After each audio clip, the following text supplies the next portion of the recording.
ভীষ্ম এমন একজন ব্যক্তিত্ব, এই জগতে প্রত্যেকটা মানুষ কি করে তার সন্তানের বিবাহের জন্য বাবা প্রস্তাব নিয়ে যায়, বাবা দেখাশোনা করে ছেলের বিয়ে দেয় কি না?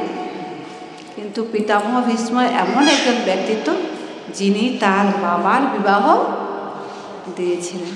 বুঝতে পারছেন? ইতিহাসে এটা হচ্ছে বিরল ঘটনা। তো এই ব্যক্তি এমন কর্ম করেছেন যে সেটা এই জগতের কাছে অত্যন্ত বিরল।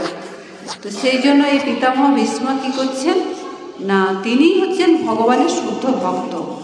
তিনি ভগবানকে খুব ভালোভাবে জানেন। তিনি দ্বাদশ মহাজনের একজন মহাজন। আর দ্বাদশ মহাজন যেটা বলেন সেই পন্থা আমাদের অনুসরণ করা উচিত। এই পিতামহ ভীষ্মদেব আমাদের জীবনে কি করণীয় সেই সম্বন্ধে অনেক উপদেশ দিয়ে গেছে। শাস্ত্রে বর্ণনা করা আছে, পদ্মপুরাণ আর স্কন্দ পুরাণ, এই দুটো পুরাণে বলা আছে যদি কেউ ভীষ্ম পঞ্চম ব্রত পালন করে তাহলে ভগবান তাকে ভীষ্মদেবের মতো শুদ্ধ ভক্তি প্রদান করে। বুঝতে পারছেন? তো সবাই ব্রত করতে পারে না, আর ব্রত সম্বন্ধে সবাই জানেও না। না জানার জন্য কেউ এটা করছে না। তা না জানার কারণ হচ্ছে আমরা গ্রন্থ পড়ছি না। গ্রন্থ যদি পড়তাম তাহলে আমরা জানতে পারতাম। এই জন্য যিনি ভগবানের এই গ্রন্থ মানুষকে পড়ার জন্য উৎসাহিত করেন বা দান করেন, তিনি হচ্ছেন ভগবানের সবথেকে প্রিয়। তো সেই বিষয়ে আরও একটু কথা আমি বলতে চাই। দেখুন, এই পিতামহ ভীষ্ম যখন যুদ্ধক্ষেত্রে মানে কুরুক্ষেত্রে যুদ্ধ যখন হয়েছিল তখন পাণ্ডব আর কৌরবদের মধ্যে যুদ্ধ হয়েছিল। সবাই হয়তো জানে না, কিন্তু আমি ছোট্ট করে বলছি। তো যখন যুদ্ধ হয় কৌরবরা হেরে গেছিলেন আর পাণ্ডবরা জয়ী হয়েছিলেন। কেন জয়ী হয়েছিলেন?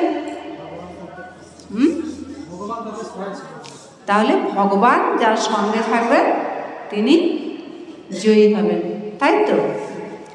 আর ভগবানের গ্রন্থ আর ভগবান আলাদা নয়। বুঝতে পারছেন? এই জড় জগতে ভগবান তিন রূপে বিরাজ করেন, এক অর্চা বিগ্রহ রূপে, আর নাম রূপে, আর গ্রন্থ রূপে। তো গ্রন্থের প্রয়োজনীয়তা অত্যন্ত গুরুত্বপূর্ণ। আমাদের গ্রন্থ বিতরণ সম্বন্ধে খুবই সচেতন হতে হবে, কারণ গ্রন্থ না পড়লে মানুষ বুঝতে পারবে না। কেউ যদি গ্রন্থ, হয়তো আমি আজকে ভগবানের কথা কিছু বললাম, তো আপনাদের কান থেকে হয়তো এইখান থেকে বেরোতে বেরোতেই চলে যাবে, মনে থাকবে না কি বলেছিল। অত কেউ এই কান থেকে ঢোকে ওই কান থেকে বেরিয়ে যায়। কিন্তু গ্রন্থ যদি কারো কাছে থাকে সে কী করবে, সেটা বাড়িতে নিয়ে যাবে। কখনো না কখনো বাড়ির কেউ নিশ্চয়ই তাতে পড়বে। পড়লে কী হবে, তিনি জানতে পারবেন যে তার জীবনের প্রকৃত উদ্দেশ্য কী। আমাদের জীবনের প্রকৃত উদ্দেশ্য কী?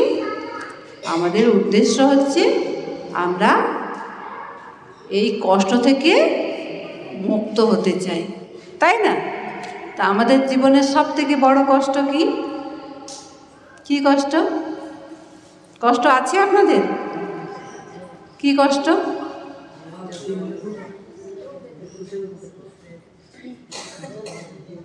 জোরে বলুন। বললে তো যেটা অজানা আছে তার উত্তর পেয়ে যাবেন। জোরে বললে। বন্ধ করে দিন না, ভিডিওটা বন্ধ করে দিন।